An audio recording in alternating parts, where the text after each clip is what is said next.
Cuando vino a mi casa meses atrás a medir las paredes para las estanterías de libros, Jim Sears no parecía un hombre que hubiera perdido a su hijo en las aguas profundas del río Elwha.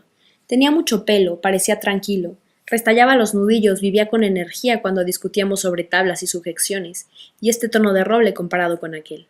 Pero esta es una ciudad pequeña, un mundo pequeño. 6 meses después, terminada la estantería montada e instalada, el padre de Jim, un tal señor Howard Sears, el cual colabora con su hijo, viene a pintar nuestra casa. Me dice, cuando le pregunto más por cortesía de ciudad pequeña que por otra cosa. ¿Cómo está Jim? ¿Que su hijo perdió a Jim hijo en el río la primavera pasada? Jim se culpa a sí mismo, no se lo puede quitar de la cabeza, añade el señor Sears. Creo que también se está volviendo un poco loco, añade poniéndose su gorra de Sherwin-Williams. Jim tuvo que ver cómo el helicóptero sacaba del río con una especie de tenazas el cuerpo de su hijo. Usaron algo como tenazas de cocina para eso, imagínese. Sujetas a un cable. Pero Dios siempre se lleva a los mejores, ¿no cree usted? Dice el señor Sears. Sus designios son misteriosos. ¿Qué piensa usted de esto? Quiero saber. No quiero pensar en eso, dice él. Nosotros no somos quienes para ocuparnos de sus designios. No somos quienes para saber esas cosas. Lo único que sé es que se llevó con él al pequeño. Sigue contándome que la mujer de Jim padre le llevó a 13 países europeos con la esperanza de que lo olvidase. Pero no lo consiguió, no pudo. Una misión sin cumplir, dice Howard. Jim cogió la enfermedad de Parkinson. ¿Qué más? Ya ha vuelto de Europa, pero aún se echa la culpa porque aquella mañana mandó a su hijo al coche a buscar aquellos termos con limonada. Y aquel día no necesitaron la limonada. Señor, señor, lo que él pensaba de Jim lo habían contado 100, no, 1000 veces desde entonces. Y a todo el que quisiera escuchar, si aquella mañana no hubieran hecho la limonada. ¿En qué estarían pensando? Además, si no hubieran ido a la compra la tarde anterior, al Safeway, y si aquella bolsa de limones hubiera seguido donde estaba, con las naranjas, manzanas, uvas y plátanos, porque eso era lo que de verdad quería comprar Jim. Unas naranjas y unas manzanas, no limones para hacer limonada, pues aborrecía los limones. Al menos ahora los aborrecía. Pero a su hijo Jim le gustaba la limonada, siempre le gustó. Quería limonada. Veamos las cosas desde este punto de vista, decía Jim padre. Aquellos limones tenían que venir de algún sitio, ¿o no? Probablemente del Imperial Valley, o de otro sitio cerca de Sacramento. Cultivan limones allí, ¿no? Los habían plantado y regado y cuidado y luego metido en cajas y mandado por tren, o en camión, a este sitio olvidado de Dios, donde uno no puede evitar quedarse sin sus hijos.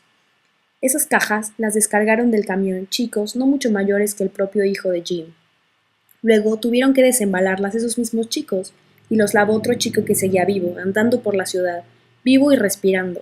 Luego los llevaron a la tienda y los pusieron en aquel cajón bajo aquel llamativo cartel que decía: ¿Ha tomado usted limonada últimamente? Y Jim retrocedía a las primeras causas, al primer limón que se cultivó en la tierra.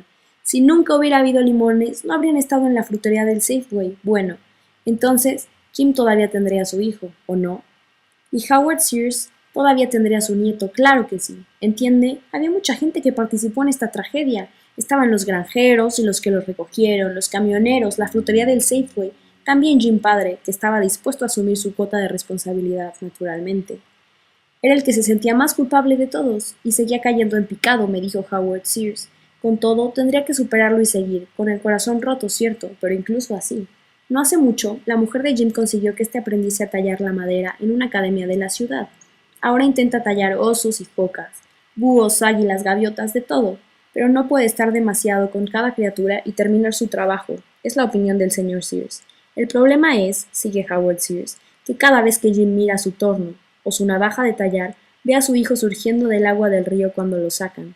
Lo pescan con carretes, se podría decir, y se pone a dar vueltas y vueltas hasta que está arriba, por encima de los abetos, con unas tenazas agarrándole por la espalda. Y luego el helicóptero da la vuelta y sigue río arriba, acompañado por el rugido del zap-zap de sus aspas.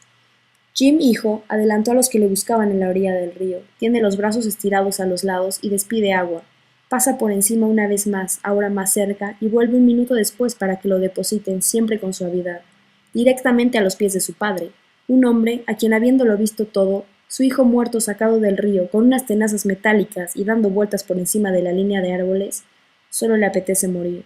Pero la muerte es para los mejores, y recuerda cuando la vida era dulce, y ya no puede encarnar dulcemente lo que le queda de vida.